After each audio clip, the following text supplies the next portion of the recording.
Olá, eu sou o professor César Alexandre Fábrega Carvalho. O tema da aula de hoje é o sistema respiratório. Comecemos então relacionando o sistema respiratório com algumas funções básicas, fundamentais.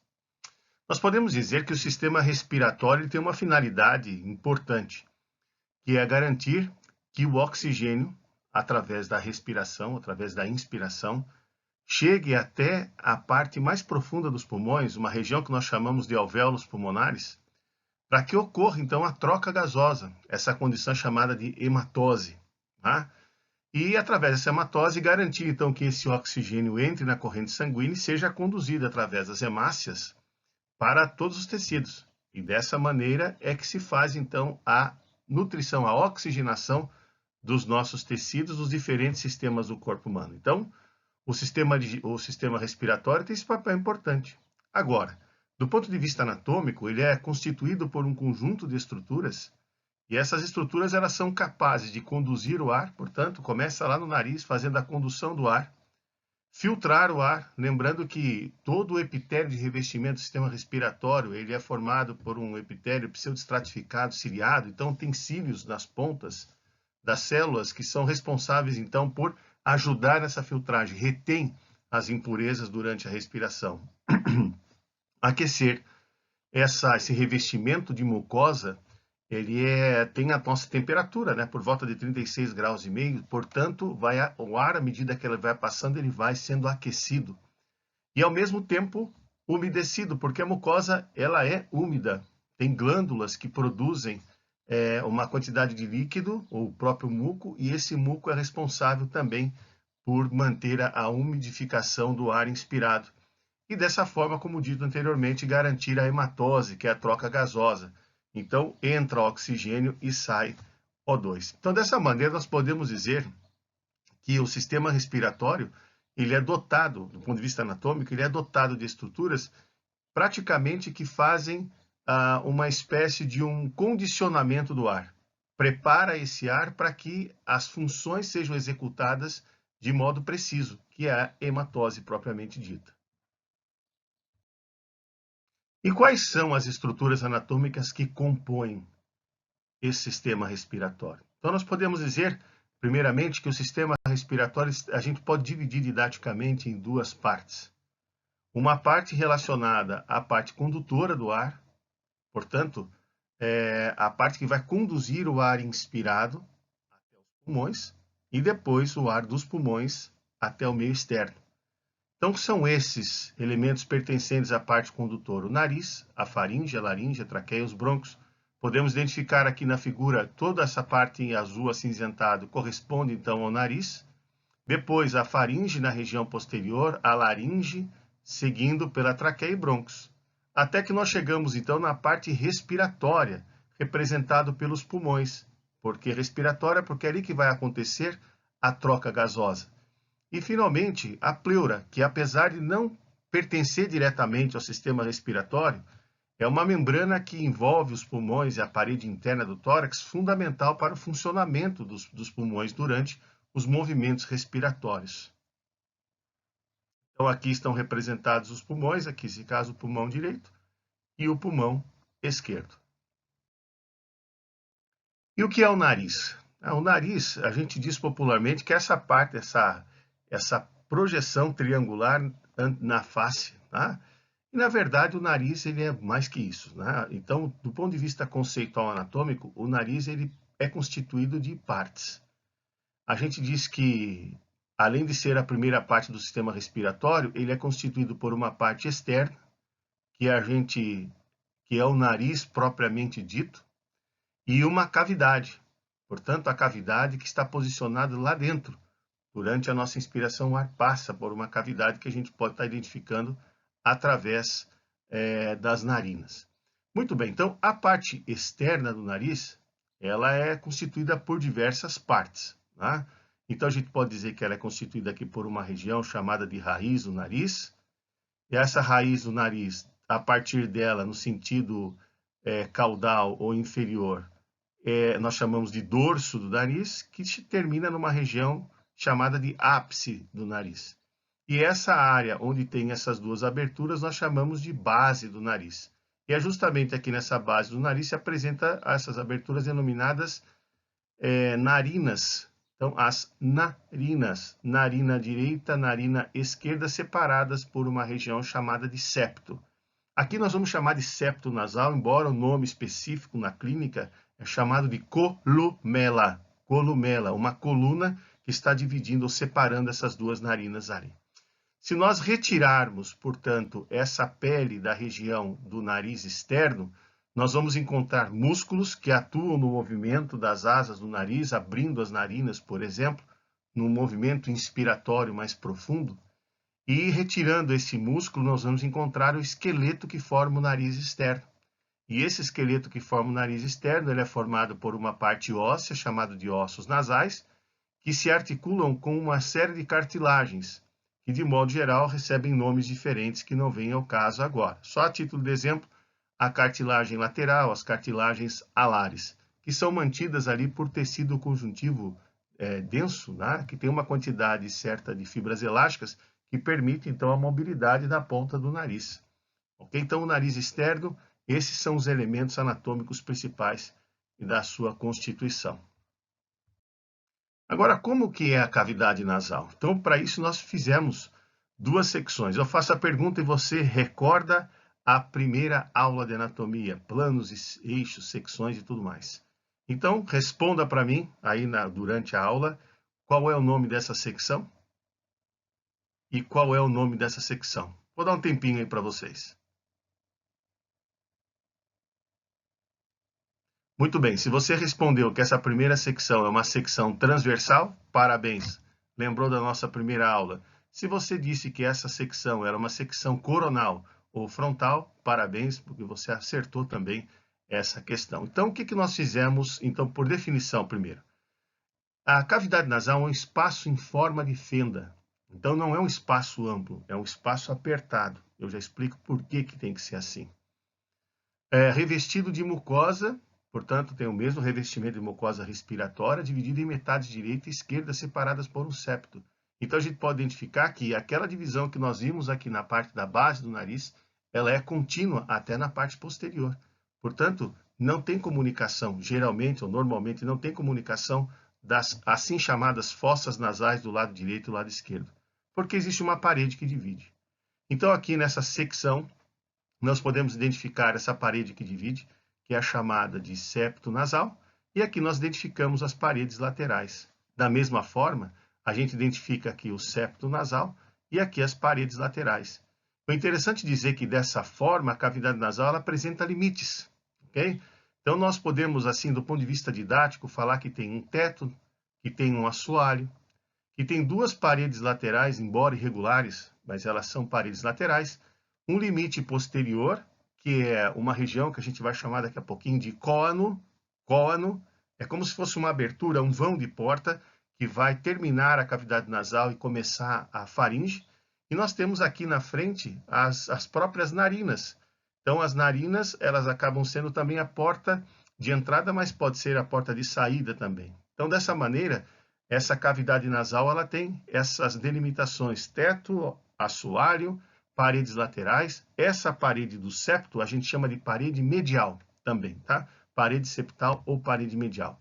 Então, dessa maneira, nós apresentamos como que é essa cavidade. Agora, eu disse para vocês a importância dessa cavidade do ponto de vista funcional. Então, quando nós inspiramos pelo nariz e inspiramos pela boca, a gente vai perceber que a velocidade de inspiração pela boca, como se fosse um susto, é muito mais rápido do que pelo nariz.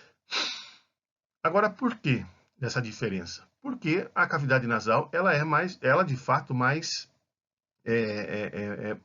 oferece maior resistência do ar por ser mais estreita. E esse estreitamento tem um papel importante. Então, esse estreitamento faz com que o ar permaneça mais tempo junto à mucosa e, consequentemente, ele vai desenvolver todas aquelas propriedades funcionais que eu expliquei para vocês no comecinho da aula. Então, o ar em maior tempo de contato com a cavidade nasal, ele é aquecido, ele é umedecido, ele é filtrado não só pelas células ciliadas, mas também pelo próprio muco. Né? Lembra que o muco ele é espesso e dessa maneira ajuda na retenção de partículas que podem provocar doenças e tudo mais. Nós temos, então, o seu aquecimento, né? E, portanto, vai ser um condicionamento desse ar inicial ali pela cavidade nasal. Então, a importância do nariz da cavidade nasal ter esse formato em fenda é para desempenhar todos esses papéis iniciais para evitar, impedir, literalmente, a entrada de micro-organismos, mas principalmente ajudar nessa filtragem inicial. Da mesma forma, aqui nós temos a cavidade nasal, agora por uma outra secção. Então, vou dar um tempinho para vocês, 5 segundos, para você me dizer que secção é essa. Se você disse que é uma secção sagital, perfeito, parabéns para você, lembrou da nossa primeira aula. Então, aqui nós temos uma pequena diferença. Essa secção sagital permite a gente identificar uma parte do nariz, da cavidade nasal, mais especificamente o septo nasal. E aqui, o septo, quando é tirado, nós evidenciamos uma das paredes laterais da cavidade nasal. Tá? Então, o septo nasal é essa parte, tá, que faz separar ao lado direito, a fossa nasal direita da fossa nasal esquerda, da cavidade nasal. Quando nós tiramos, então, essa mucosa que reveste, ou seja, essa parte rosa e avermelhada que nós estamos identificando, que a gente raspasse, por exemplo, essa região, a gente ia encontrar uma série de estruturas que formam, é como se eu estivesse tirando o reboco, assim por dizer, e a gente, para enxergar os tijolinhos que constrói esse septo, tá? Então, esse septo, o nome desses tijolinhos são vários. Então, nós temos aqui uma lâmina perpendicular do osso etimoide, nós temos a lâmina perpendicular do osso vomer, nós temos uma cartilagem septal que formam, que constrói, que levanta essa parede septal, que depois é revestido por esse, entre aspas, esse reboco, né, que nós chamamos de mucosa do septo nasal. E quando nós tiramos todo ele, toda a parede, reboco com os tijolinhos, nós vamos encontrar, olhar, então, para o lado onde nós identificamos essas formações, que a gente chama no conjunto de conchas. São as conchas nasais, né? Concha nasal superior, concha nasal média, concha nasal inferior. E aqui a gente identifica que entre elas existem espaços. São os meatos nasais. Meato nasal superior, que fica entre a concha média e a concha superior, o meato nasal médio, que fica entre a concha média e a concha inferior, e o meato nasal inferior, que fica abaixo ou inferiormente à concha nasal inferior. Muito bem, seios paranasais. Poxa, professor, seio, eu não sabia que no nariz tinha seio. Pois é. Então, quando a gente entende a etimologia da palavra, ou seja, o significado da palavra, a sua origem, as coisas ficam mais claras para nós. Então, por exemplo, a palavra seio deriva do latim sinus, e sinus significa espaço. Então, toda vez que você tem um espaço, nós temos um seio. Então, nós temos vários seios no corpo humano. Aquilo que, equivocadamente, as meninas chamam de seios, na verdade, são mamas. Agora, o espaço entre as mamas, o seio. Então, lembre, seio é um espaço.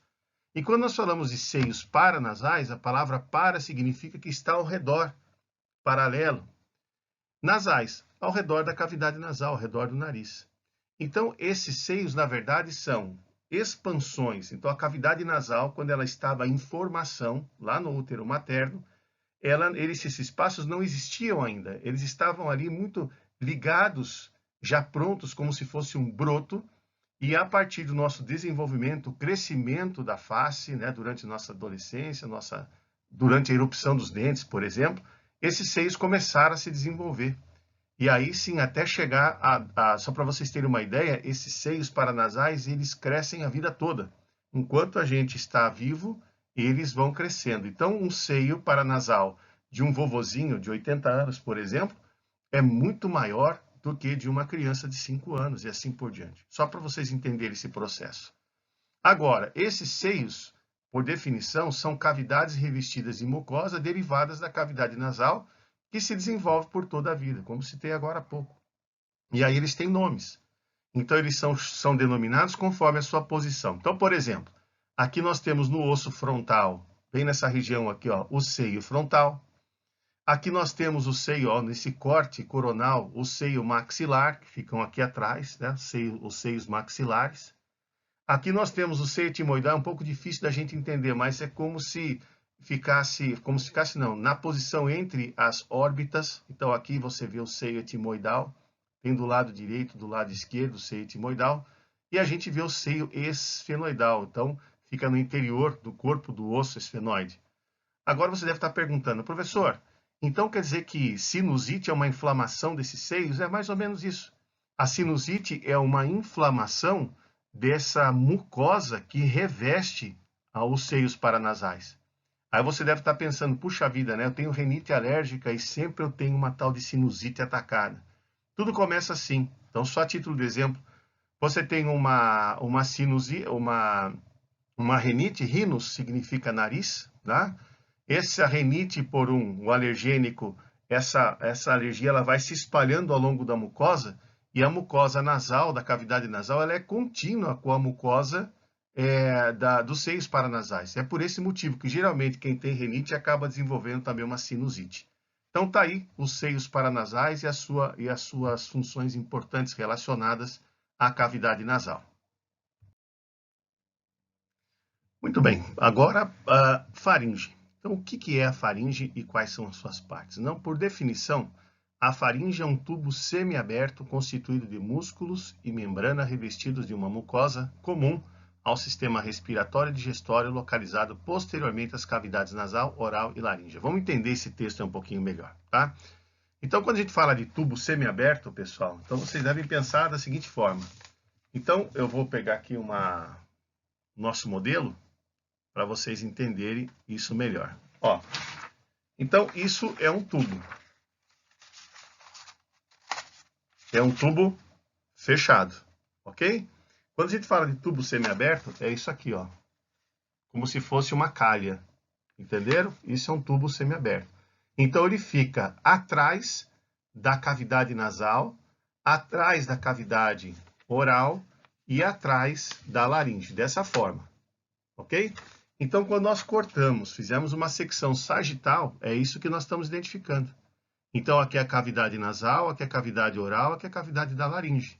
Então, dessa maneira, ele é um tubo que nós dissemos músculo membranáceo, né? Por que muscular? Por que músculo? Porque ele é formado basicamente por músculos e os principais são chamados de músculos constrictores. Porque, veja, porque além da função de condução do ar, a faringe também desempenha um papel importante na deglutição. Então, é um canal, digamos assim, comum à respiração e também ao sistema digestório, ao sistema respiratório, ao sistema digestório. A mucosa que a reveste é uma mucosa contínua com a mucosa nasal e contínua com a mucosa respiratória também. E aí o fato da faringe estar posicionada atrás da cavidade nasal, atrás da cavidade oral e atrás da laringe, nós então denominamos partes a ela. Então essa parte da faringe que fica atrás da cavidade nasal, nós chamamos de parte nasal da faringe ou simplesmente nasofaringe. A parte que está atrás da cavidade oral, nós chamamos de parte oral da faringe ou simplesmente orofaringe. E a parte que está atrás da laringe, nós chamamos de parte laríngea da faringe ou simplesmente laringofaringe. Então, tá aí, dessa maneira, a posição da faringe e as suas funções básicas. Laringe. Então, a laringe por definição, é um órgão que é formado por cartilagem. Então, ele tem um esqueleto cartilaginoso para vocês entenderem. Aliás, a partir da laringe, o que acontece é que o trato respiratório baixo, que nós chamamos assim, ele vai ter como se fosse uma armação cartilaginosa de modo a manter esse tubo aberto. Não é mais muscular, ele é cartilaginoso e mantém como se fosse uma armação para garantir a abertura desse sistema e fazer com que o ar passe livremente em direção aos pulmões. Então, em termos conceituais, é um órgão constituído de um esqueleto cartilaginoso articulado. Por que tem que ser articulado? Porque algumas cartilagens, durante o movimento, faz com que as pregas vocais elas se movimentem e, consequentemente, a gente possa falar. Então, o processo fonoaudiológico ou a fonação passa necessariamente pelo funcionamento da laringe. Então, lembre, para você não esquecer, laringe, lá, é aquilo que solta, aquilo que forma o som que nós temos. Essas estruturas ligamentares, elas vão dar união a essas cartilagens e depois elas são revestidas por músculos que fazem essas cartilagens se movimentar. E esse movimento é fundamental, como dito, tá? Para que a gente consiga, então, fazer para que o som, a voz, ela seja formada. Então, o que nós temos aqui? Nós estamos olhando de frente aqui toda a região da laringe, corresponde a essa área, né? O gogó, o pomo de Adão, como costumeiramente se diz, ou popularmente. Se nós virarmos essa cartilagem, esse esqueleto da laringe em vista posterior, olhando por trás, essas são as características. Eu vou citar alguns nomes para vocês aqui, mas não se prendam aos nomes. Essa aqui é a cartilagem tireoidea, tíreo significa em forma de escudo. Essa é a cartilagem cricóidea, crico significa anel, tem o formato de um anel. Depois, quando a gente olha por trás, tem a cartilagem epiglótica, que tem um formato de folha. E aqui nós temos um formato aproximadamente de uma pirâmide, que são as cartilagens aritenoides. Se a gente cortar aqui, ó, essa parte da cartilagem cricóidea, né, e abrir, então vamos imaginar que nós estamos fazendo isso. Estou olhando aqui por trás, tá? Olhando por trás da laringe. Se a gente cortar aqui no meio e a gente abrir, o que a gente vai enxergar? Ó, abriu, nós vamos enxergar isso aqui. Então, só para vocês terem uma ideia em referencial, isto aqui corresponde a essa parte aqui, isto aqui, ó, corresponde a essa parte aqui, e essas formações anatômicas que aqui nós estamos identificando é essa região aqui. Então, nós podemos dizer que a cavidade da laringe, que é revestida por uma mucosa também em músculos, né? Músculos primeiro, depois vem a mucosa, ela é subdividida em 3 partes. Tem uma região vestibular, que fica aqui em cima, então a cavidade da laringe, divididas em 3 partes. Tem a região que a gente chama de vestíbulo da laringe, uma região que nós chamamos de glote e a cavidade infraglótica. Então, na região da glote, o que nós identificamos aqui? Algumas pregas e um pequeno espaço em forma de fenda.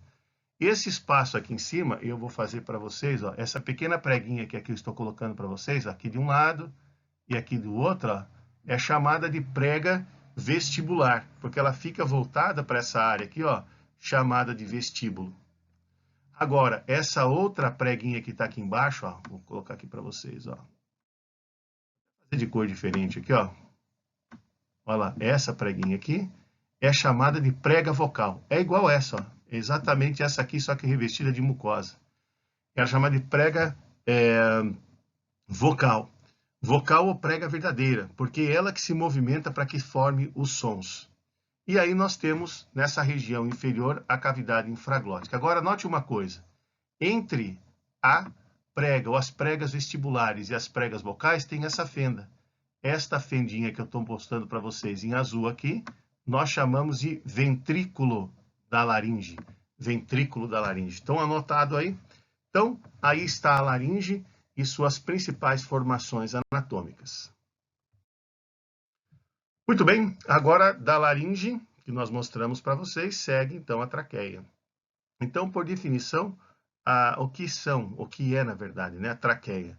A traqueia é um tubo constituído de cartilagens semi-anulares ou semi-anelares, como queiram, e ligamentos revestidos por uma mucosa. Então, se a gente olhar a cartilagem na sua parte lateral anterior, a gente percebe que é uma cartilagem inteira, né? Aliás, cartilagem inteira não, ela tem cartilagem na sua parte anterior e lateral. Quando nós olhamos na parte de trás, olhem só, a traqueia, ela não tem cartilagem. A traqueia humana, tá? Em outras espécies, essas são contínuas, né? São literalmente anéis completos. E aí nós temos uma membrana que fecha essa parte de trás, né, da traqueia. Então, por que é assim? Porque aqui está passando o esôfago, só para vocês terem uma ideia, né, do sistema digestório.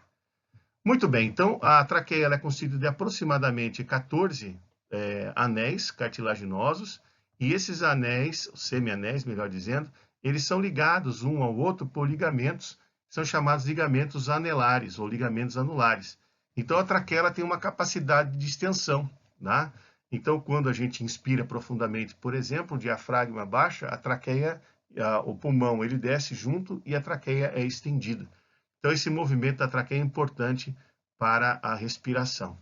Agora, quando a gente observa os brônquios, por definição, também nós podemos dizer que são tubos constituídos basicamente com a mesma estrutura da traqueia, são muito parecidos com a traqueia, né? Agora, o que muda, na verdade, é o seguinte, é que os brônquios, à medida que se afastam da traqueia, né, eles vão se dividindo em, como se fossem galhos de árvores, que à medida que se afasta do tronco, vão ficando cada vez menores. E quando chega lá bem próximo da parte final desses brônquios, as cartilagens desaparecem. E aí dão lugar a estruturas musculares. Há uma transição ali. Eu vou explicar isso para vocês. Então, primeiramente, onde começam esses brônquios, né? Quando termina a traqueia. E quando termina a traqueia?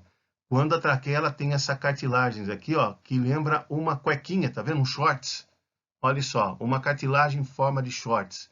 E essa região, essa quilha que existe aqui, só que para o lado de dentro da traqueia, nós chamamos de carina, tá? Com C, carina. Então, é a partir da carina que nós temos os brônquios. Então, os brônquios, nós podemos dividir os brônquios em até 18 segmentos. Mas aqui, quais são os principais? Nós temos aqui os brônquios principais direito e esquerdo. Tá? Então, aqui o brônquio principal direito ele é mais curto e ele é mais espesso, quase do calibre da própria traqueia, mais verticalizado. Enquanto a gente observa que o brônquio principal esquerdo ele é mais afilado, mais horizontalizado. E por que que é assim? Porque a traqueia não está certamente bem no plano mediano, né? Bem na frente da coluna, ela é um pouquinho desviada à direita, tá? A traqueia. E note então que cada brônquio principal depois se divide ó, em brônquio lobar, lobar e lobar.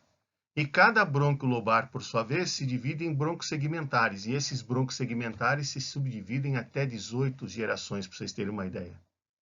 Interessante, né? Aqui nós podemos identificar em vista posterior também como que é o brônquio principal esquerdo, o brônquio principal direito, ele também apresenta uma membrana lá atrás, né? E depois os seus brônquios lobares. Por que são chamados brônquios lobares? Porque os pulmões são constituídos de lobos. Então tem diferentes números de lobos para cada um dos pulmões, a gente vai ver mais adiante. E aqui nessa figura eu mostro para vocês. Então olha aqui, nós estamos terminando depois de 15ª geração, 16ª geração, olha só, vai terminando os brônquios, deixando de existir cartilagens, até que chega na parte final. Quando chega na parte final, note que essas estruturas mais roseadas são os músculos, são músculos lisos. E depois, aqui nós já chamamos de bronquíolos respiratórios, e a partir desses bronquíolos respiratórios, então, se formam aquilo que nós chamamos de alvéolos.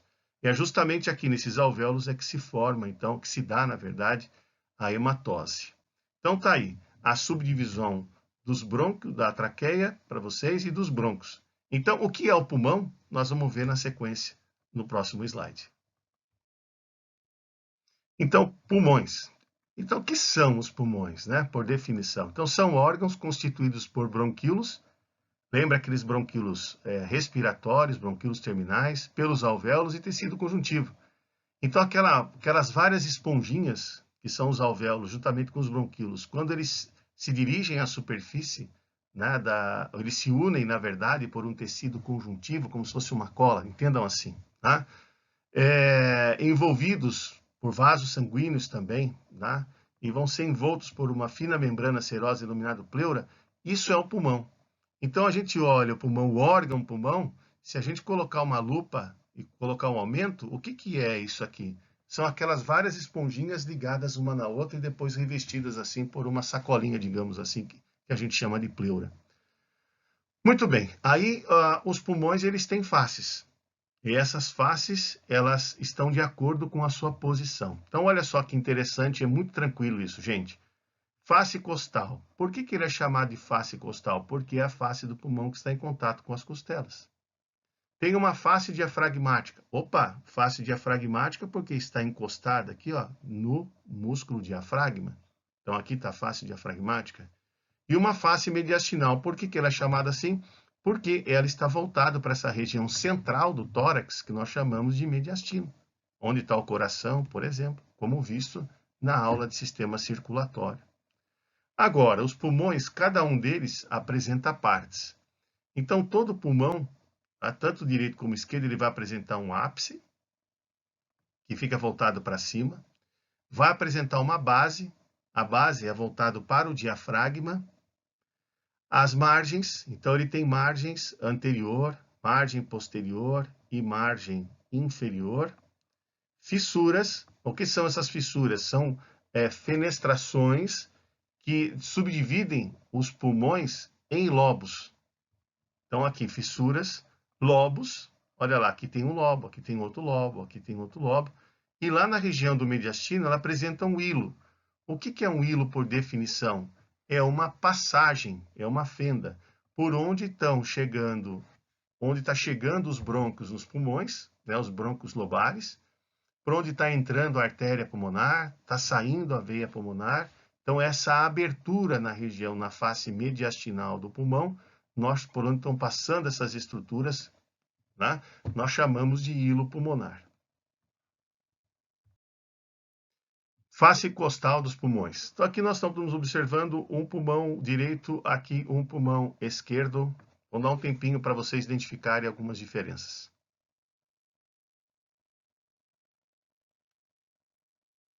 Notaram que o pulmão direito, geralmente, ele vai apresentar, olha só, pessoal, uma fissura, duas fissuras. Como é que nós chamamos essas fissuras? Nós chamamos essa no pulmão direito de fissura horizontal e essa outra fissura de fissura oblíqua. Agora, o pulmão esquerdo tem apenas uma fissura, chamada fissura oblíqua. O pulmão direito geralmente tem 3 lobos: o lobo superior, o lobo médio e o lobo inferior. Enquanto que o pulmão esquerdo tem apenas 2 lobos: o lobo superior e o lobo inferior. O lobo, entre aspas, médio, correspondente funcionalmente, não anatômico, funcionalmente ao pulmão direito, é essa pequena partezinha do pulmão esquerdo. E por que é assim, professor? Só por título de curiosidade. É porque o coração, ele, como se tivesse apertado uma parte do pulmão esquerdo, e aí o lobo médio não pôde se desenvolver. Só para você entender. Mas funcionalmente, essa pequena partezinha que eu estou mostrando para vocês, corresponde então ao lobo médio do pulmão direito. Face mediastinal. Então, a face mediastinal é a face do pulmão que está voltado, então, para o mediastino, como citado há 2 slides atrás. Nós podemos identificar que na face mediastinal, o que nos chama a atenção são essas 2 aberturas. Essas aberturas são chamadas hilo, são os hilos pulmonares. Então, o hilo pulmonar direito, hilo pulmonar esquerdo. Agora, olha que interessante. Esses hilos pulmonares, eles apresentam estruturas que atravessam ela. Então, eu vou circundar aqui para vocês. Ó, aqui vocês estão vendo o brônquio. Ó, o brônquio. Depois aqui a gente vê a artéria pulmonar, que está em azul. Ó, professor, por que está em azul? Deveria estar vermelho? Não, garoto. Não, paixão. Porque aqui está representando a funcionalidade, ou seja, a artéria pulmonar, ela leva sangue pobre em oxigênio para os pulmões para que ocorra a troca gasosa. Por isso que aqui está representado em azul. É uma das poucas artérias do corpo onde circula uma grande quantidade de sangue com CO2. Por isso que está invertida a cor. E aqui nós temos as veias pulmonares, pelo mesmo motivo. As veias pulmonares geralmente carregam sangue rico em CO2. Só que aqui nos pulmões é diferente, porque agora está trazendo o sangue oxigenado, com muito oxigênio, de volta para o coração. Então, aqui nós identificamos as veias pulmonares. Muito bem, então passa pelo hilo essas estruturas. Como é que nós chamamos o conjunto brônquio mais artéria pulmonar mais veia pulmonar? Esse pacote todo, como é que nós chamamos? Nós chamamos de raiz. É a raiz pulmonar, ok? Então, se perguntar para vocês quais são os elementos anatômicos que formam a raiz do pulmão, a resposta correta é brônquios, artérias pulmonares e veias pulmonares. Já é mais do que o suficiente. Onde é que está posicionado o hilo pulmonar? Posicionado na face mediastinal dos pulmões. E pleuras, e por fim, então nós falamos da parte condutora para vocês, nariz, com a sua parte de subdivisão, que é a cavidade e seios paranasais, falamos de faringe, falamos de laringe, falamos para vocês de brônquios, a traqueia e brônquios, né? E depois falamos da parte respiratória, agora há pouco, falando sobre os pulmões, a anatomia dos pulmões. E agora, por fim, a gente termina com a pleura, que eu comentei com vocês que é uma parte importante a respeito dessa funcionalidade pulmonar. Então, por definição, o que são pleuras? São membranas serosas que revestem a face interna da parede torácica e diafragmática dos pulmões. Então, aqui a gente pode identificar os pulmões, que está aqui um tanto abertos, né? Aqui, essa parte mais esbranquiçada, acinzentada, são as pleuras.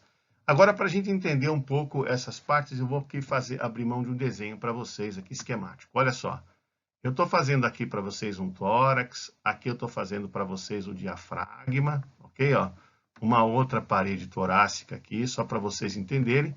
E aí nós fizemos o quê? Nós cortamos isso aqui do jeito que está o desenho do néter aí do lado. Vamos colocar aqui um pulmão, ó, vou colocando o pulmão direito, bem pequenininho aqui para a gente poder fazer o esquema das pleuras, né, supervalorizados. Aqui nós estamos identificando o pulmão esquerdo, aqui desenhados, e aqui nós temos então a traqueia e brônquios principais. Olha lá. Então nós fizemos aqui um exemplo, tá, de como do sistema respiratório. Agora, como que é essa pleura para a gente poder entender? Eu vou fazer a pleura na cor vermelha. Olha só, pessoal. Então, uma parte da pleura, ela está aqui, ó, colada na parede interna do tórax, colada na parede interna do diafragma, ok? Na parte superior do diafragma. E depois essa pleura, ela se projeta em direção mediastina. Olha só o que ela faz. Tanto na parte de baixo, na parte da frente, como também na parte de cima. Quando chega nessa face mediastinal dos pulmões, o que acontece com a pleura? Ela se reveste, ó, reflete-se para o pulmão. E dessa maneira, ela vai revestir também os pulmões. Olha só. Professor, só do lado direito? Não, isso também é feito para o lado esquerdo. Não precisa fazer o desenho aqui, né? Então, dessa maneira, nós podemos dizer que a pleura, ela apresenta uma parte parietal. Olha só, por que parietal? Porque ela está intimamente relacionada com a parede do tórax. Onde eu estou fazendo a setinha para vocês aqui, ó, é a pleura parietal, ok? Agora, agora eu vou mudar a cor da seta, colocar uma setinha azul, que é outra parte da pleura, que ela é visceral. Por que ela é chamada de visceral? Porque ela está em contato com os pulmões. É chamada de pleura visceral. É a mesma pleura, nem mudei de cor, tá? Mas é porque elas recebem um nome diferente de acordo com a sua posição. E, finalmente, fica aqui entre elas um espaço que eu vou representar aqui para vocês de amarelo. Todo esse espaço que está aqui, ó, é a cavidade pleural. E o que existe nessa cavidade pleural? Existe um líquido. E esse líquido é como se fosse um lubrificante para que, durante o movimento respiratório, a pleura parietal e a pleura visceral não entrem em atrito, causando inflamação. Ok?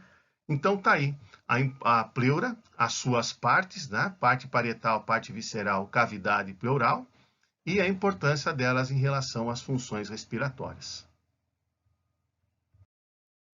Bom, pessoal, em relação às referências bibliográficas, vocês devem providenciar, além dessa videoaula, fazer leitura do livro do Ângelo Fatino, capítulo 9, que é o sistema respiratório. Do mais, pessoal, forte abraço e até a próxima aula.